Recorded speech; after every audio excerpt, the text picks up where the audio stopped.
Planning a fishing trip shouldn't feel like a full-time job. With FishingBooker.com, you can find and book the perfect fishing trip within minutes. FishingBooker.com connects you with trusted fishing captains around the world. Booking is fast, easy, and secure, with access to verified customer reviews, loyalty rewards, and around-the-clock customer support. Everything you need to book with confidence is in one place. So head to FishingBooker.com and start planning your next fishing adventure today. Planning a fishing trip shouldn't feel like a full-time job. With FishingBooker.com, you can find and book the perfect fishing trip within minutes. FishingBooker.com connects you with trusted fishing captains around the world. Booking is fast, easy, and secure, with access to verified customer reviews, loyalty rewards, and around-the-clock customer support. Everything you need to book with confidence is in one place. So head to FishingBooker.com and start planning your next fishing adventure today. Welcome to DSC's Campfires with Larry Weishuhn, a unique blend of hunting, fishing, wildlife conservation, and the outdoor lifestyle. DSC's Campfires is brought to you by DSC, Conservation, Education, and Advocacy. Hornady, accurate, deadly, dependable. Taurus, award-winning revolvers and pistols. Stealth Vision, high-tech, precision-driven equipment for today's modern hunter. Red 55 Winery, signature wines from Emmy Award-winning country artist Miranda Lambert, owned by Rick and Beverly Lambert. And the Choctaw Hunting Lodge, home of some of the finest hunting in North America. Now, here's Larry. For those of you who have been listening to my podcast for the last almost 6 years now, probably know that I am totally enamored in so many different ways with the little roe deer that you find throughout Europe. In many ways, it's kind of like the white-tailed deer of the European countries. Small in body, as you've heard me say in the past. The ones that I've taken probably weighed somewhere between 50 and 60 pounds. Their antlers commensurately small to their body. The meat of these deer is absolutely delicious. I've had the opportunity to eat it in several different countries throughout Europe and prepared in a lot of different ways. So even if it weren't for the beauty of their antlers and the challenge of hunting them because of their small size and the secretiveness that they can possess, they would still be an animal that I would pursue for nothing else, simply for the meat. Absolutely delicious. I talked a little bit in the past, and with the past episode, we spoke with Stefan Bengtsson with Scandinavian Pro Hunters. Now, it's been my pleasure and truly an honor to have known Stefan and his wife, Sofia, for the last several years. I've hunted with them several places throughout Europe and absolutely think the world of them. The hunt that we were on was with Mark and Carol Little. Now, graciously, Scandinavian Pro Hunters, i.e. Stefan and Sofia, and I got together and we came up with a donation for the DSC Foundation Gala in 2025, which amounted to, among other things, having a three-nation roe deer hunt that Mark and Carol graciously bought and paid a lot of money for. And of course, that money will go to help fund the many different great projects that we are involved in through the DSC Foundation, which is a granting arm of Dallas Safari Club. That hunt, it finally came to fruition, as you may have gathered, in May of 2026, so just a couple, 3 weeks ago.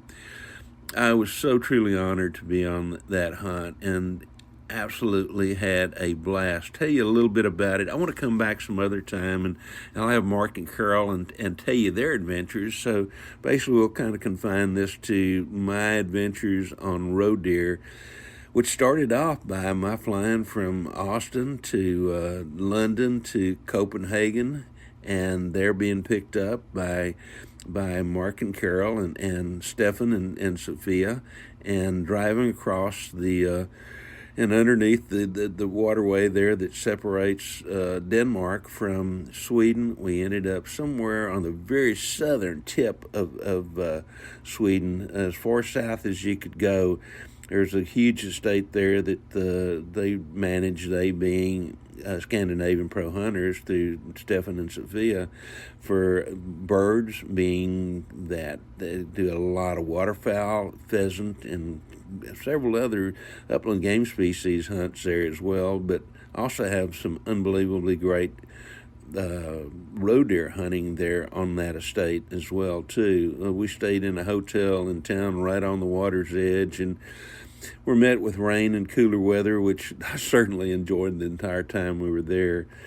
After a great supper and the night before, got up the next morning and really early, and Mark and Carol went out with Stefan on a long walk, and I did the same thing with Sophia.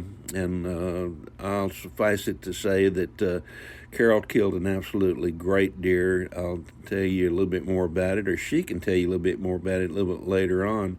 My hunt, we dropped off at a point and kind of walked a waterway between fields. Now, a lot of this is agriculture country, if you will, all kinds of different crops available there. But next to a huge potato field that had been harvested not too very long ago. But this waterway initially had been just a straight push through canal, if you will, but they went back in and made it a meandering creek, brought in structure, planted all kinds of vegetation, and it really made a fabulous wildlife area, not just for the roe deer and the birds of the many different species that they have there, but also for the fish that can swim up the stream and actually even spawn there coming out of the ocean, some of the sea-run trout, if you will. Great fisheries as well. We walked along the edge of that, taking our time very slowly, stopping and glassing periodically. Finally, toward the tail end of that mile-long walk, we about 3/4 finished. We spotted a doe, and very heavily pregnant, beautiful, beautiful deer, just in the process of shedding hair. They're leaving their gray winter coat and going to their red summer coat, if you will, or reddish, I guess I should say. Walked to almost to the end of where we're going to finish up, where it broke into a big potato field, and spotted a buck, long main beams, very short brow tines, but obviously a older, mature deer. And what I really noticed about him was his tips were rubbed to a gorgeous ivory color. Quite a deer. Unfortunately, even though he came toward us after he couldn't quite figure out what we were, I guess, there was no way to get a shot because there were houses in the background. So that was that. And thankfully, a little bit later, Stefan and Mark and Carol picked us up. I heard the story of her deer and what they had seen that morning. Went back into town and had a great breakfast and kind of kicked back and watched it rain, and went back out that afternoon, fairly late in the afternoon. That afternoon, I sat in a host sit, sir, what we would in Texas call a deer blind, an open-top deer blind, where I could watch the backside of the creek and some water areas, some ponds, and then also some woods where had been seen quite a few roe deer in the past. Sat up there, and that afternoon I was using a single-shot K95 Blaser rifle in 6.5 Creedmoor that belonged to Stefan. Watch the hares come out. The hares that they have there, the European hares, are kind of like jackrabbits on steroids with here in Texas, but with much bigger bodies, and lots of pheasants, lots of waterfowl. And later in the evening, a doe came out and fed all around me, just very heavily pregnant. And it was getting late in the evening and about time to be picked up, and off in the distance I could see Stefan coming, and I just happened to look through a little hole and spotted a roe deer, a buck, and immediately recognized that deer as the one that we'd seen that morning, that I'd already spoken to Stefan and Sofia about if I saw it again, that if it would be permissible to take it. Permissible because they try to try to only take older, mature bucks on that property, but truly a unique animal. He had some brush between me and him, and as Stefan was driving up, he saw me raise my rifle and moments later shoot, and deer went down almost immediately. I was using Hornady ammo as I always do, and Stefan drove up. I pointed. He crawled up in the blind with me, or the hose sits. I pointed to where it was. We made our way around in the ATV that he had, and sure enough, my little buck was laying right there, and could not have been prouder of that deer. Absolutely a fantastic deer. You'll see stories written about him here before too very long, blogs and magazine articles, and particularly some blogs that will appear a lot of different places, but especially on my LarryWeishuhn.net website that you can go to where I post blogs. There also you'll have access to the digital TV show that we did about the entirety of the hunt, A Sportsman's Life, that appears on the Carbon TV, but also on our YouTube channel of the same name. So that night we had great meal, ate some of the roe deer that had been taken earlier that morning by Miss Carol. The next day, I spent the time hunting in the morning and the afternoon as well too. I was looking for another deer in case we saw something much bigger, but just saw some nice younger bucks and those kind of things. And had just a great afternoon. The following morning, we got up and caught the train from Malwo, I think is how it's pronounced. And the train took us back to the Copenhagen airport, got on a plane there, and we flew to Warsaw, Poland, which was the second step of our hunt. Unfortunately, Miss Sofia could not go with us because she had other hunters she needed to take care of. But so Stefan and Stefan and Miss Carol and Mark and I got in a vehicle, drove about 3 hours, made arrangements to meet with the people the next morning early to go hunt in Poland, which was the second stage of the hunt. Mark and Carol went with a gentleman, their guide, who spoke English, and I went with Stefan and a gentleman who did not speak English. We spotted numerous bucks that morning. Unfortunately, could not get onto them for a variety of reasons. But that country is very highly agriculture. Lots of apple orchards, blackberries, blueberries, raspberries, strawberries, lots of plants, and it was kind of like walking down corn rows, if you will, across corn rows, to where we drive along and look down each corn row and both sides, or in this instance, they were apple trees. And then also there were some fields of just native grasses and native trees, and so we did a little bit of walking and just could not get onto the deer that we saw. But so went back, got a bite to eat, took time to catch up on a couple of different things, do a little bit of touring, and went back out that afternoon. And that afternoon I had a different guide that Stefan and I worked with, and we did some walking, we did some looking and glassing, and then a bunch of driving as well too, because you're covering a lot of country. Saw a lot of deer, saw a couple of good ones that we would have liked to have gotten on, but circumstances just weren't right. And late that evening, they being our guide, Derek, and Stefan spotted a buck with some does, and we put on a stalk, and frankly, it was really, really dark. Now, the rifle I was using that afternoon was an R8 Blaser in a 243, again, using Hornady ammo, and we finally put a stalk on this deer, and it was just almost so dark I could almost not see the deer or the crosshairs. But it's still legal shooting time where we were because of the heavy cloud cover that we had, and it wasn't after sunset yet. But got sticks set up and took a shot and hit the deer, and he started to run off, and I tried to hit him a second time, but evidently I shot right in front of him, and the guide and Stefan were watching. The deer ran off. We followed a little way, found blood, and then backed off and called the guy who ran that property, who had in this instance, normally they have dogs, but in this instance, it's legal there to use a thermal drone. And so he showed up. They disappeared. They asked us to stay where we were, and because they thought maybe they'd still have to put another shot into them, and it wasn't just a few minutes later that after they had disappeared kind of in the darkness with that thermal drone, we did hear a shot, but then found out later it was just to let us know that they had found my deer. It turned out to be an absolutely gorgeous buck. I'm glad I didn't really get a good look at the antlers before I shot, because I'd probably been overly excited and probably missed this one. But again, he was one of those. This one happened to have 3 by 3 as they're supposed to be. Almost made a 4 on one side and then had a 4th point on the other side. So the way they measure those animals there, as opposed to how we do with Boone and Crockett, they cut them off at a certain stage, a point on the skull plate, weigh that.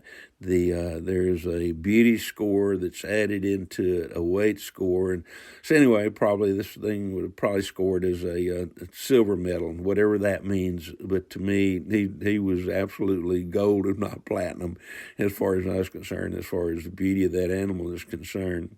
That afternoon, too, Mark was able to take a deer and got back home, had a great meal that night, got up the next morning, went hunting again there in Poland, and saw several really nice bucks.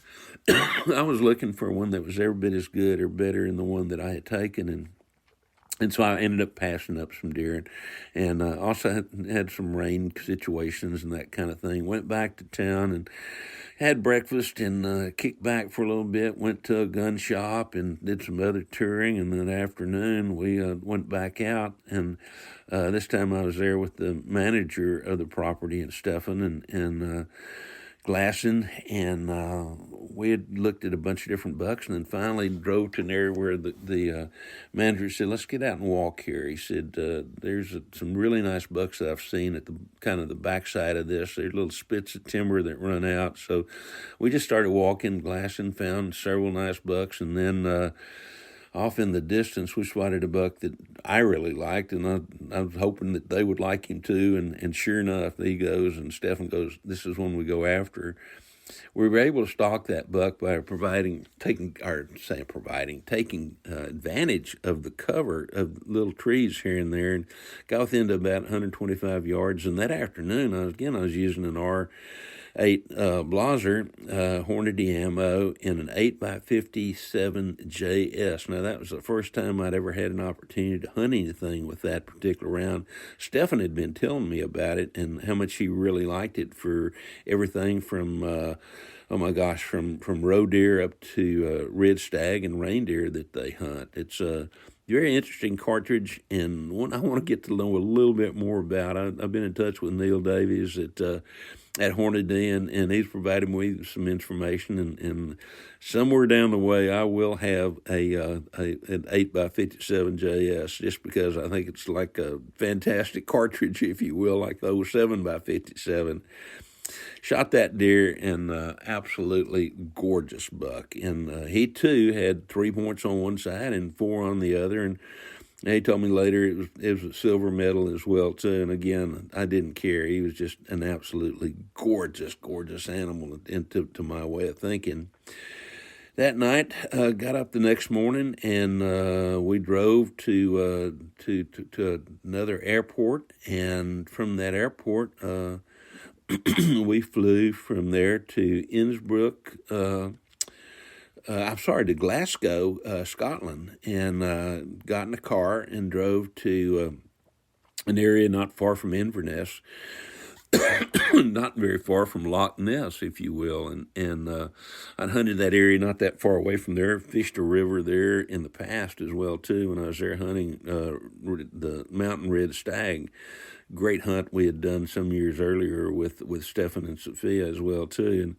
And Stefan had warned us. He said that the roe deer in Scotland are a little bit tougher to come by and compared to where we'd been hunting in Poland and even in Sweden. But we were up for the challenge, and my goal was just simply to take a mature deer. Well, next morning arrived really early, and I met a gentleman whose name was George. George had a gorgeous chunk of country out in out in the country, if you will, and he handed me his rifle, which was in this instance I think it was I can't even remember what gun it was. I remember the caliber. It was a 6.5 by 55 Swede, again using Hornady ammo, and so he asked me. He said, "Do you want to do a lot of walking? Do you want to do driving? What would you like to do? How would you like to hunt?" And I said, "It's really up to you, sir. You know your country, and I'll hunt however you want me to." But my back had really been bugging me from all the flying and other things we had done. So I said, now, if there's a chance to just kind of ride around for a little bit and get a lay of the land, and then maybe we'll go for a walk. And he thought that was a pretty good idea. So that's what we did. We checked 2 or 3 different places where he had previously seen deer. They had permission to hunt a bunch of different country.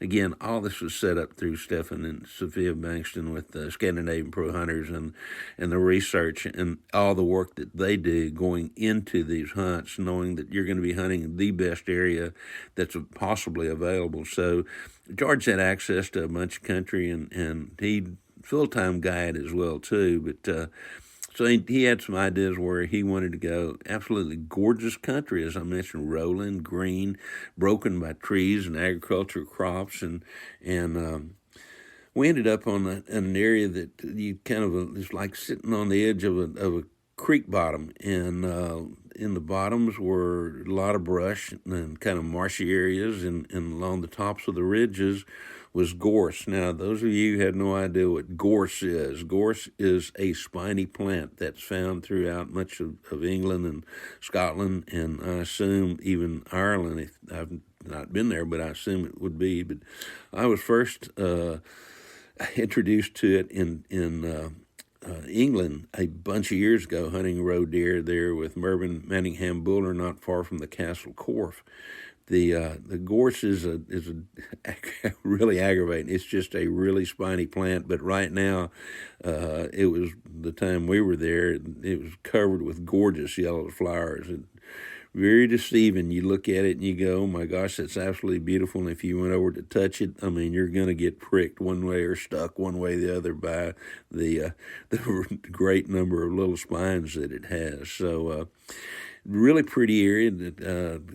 As we were walking, we spotted some does. We spotted a young buck. Then way off in the distance, we spotted a doe. And then, wouldn't but just a few seconds later, a nice, mature-looking 3x3 stepped out. And so we put on a stalk. We dropped behind the ridge that we were on, made our way, trying to get up close to where they were. We're down in the bottom on the opposite side. And eased up there, and sure enough, the buck was out there about 150 yards, and I got prone and using that 6.5 by 55 Swede, and my back was really hurting, so I'm laying there and waiting for this animal to turn just a little bit so it's not just a straight-on shot. And finally, the animal turned to where it's kind of three-quarter to me in terms of a broadside shot. I pushed forward to safety on this rifle, and my gracious, it was extremely accurate. I hit the animal, and he immediately went down, and I was absolutely thrilled. I had accomplished my goal of trying to take at least one roe deer in 3 different nations on this, and way off somewhere else, Mark and Carol were hunting, and I'll let them tell their story a little bit later in an upcoming podcast, maybe sometime a little bit later this summer when I want to revisit some roe deer things. But George was able to go down, grab the animal, and pull it back up to the top of the hill. We took photographs and celebrated, and then took it back to his home and took some more photos as well, too. Absolutely fabulous hunt. I ended up, as you can guess if you counted with me, taking 4 roe deer. 3 of them were 3x3s, and 2 of them of those had a 4th point, and That first one I shot was every bit as tall, if not taller than all the rest, but just had a sharp brow tine, a real unique animal. Normally in the past I've done shoulder mounts. With these I'm going to do traditional European way of mounting the skull plate and trying to do a little bit of an arrangement in my office with those, along with some of the roe deer I've shot in terms of shoulder mounts in the past. And I've got, I've got what, 4 of them mounted, I think. One from Sweden, one from Sweden, and 2 of them from Spain that I took a few years ago. So I'll set up these other 4 and plus another one that I shot in England, the first one I shot, in somewhat of an arrangement that kind of really shows off the beauty of these particular animals in terms of their antlers, how truly unique they are, and maybe put a red stag set of antlers next to them so you can get a comparison idea of the difference between a red stag and a little roe deer. But all that said, I cannot wait. I've got to figure out some way to get back to Europe to hunt with Stefan and Sofia, with the Scandinavian Pro Hunters. Maybe put together a hunt or two that I invite some other hunters to come with me for red stag, because they now have several categories of red stags. So, maybe go hunt red stag on one hunt in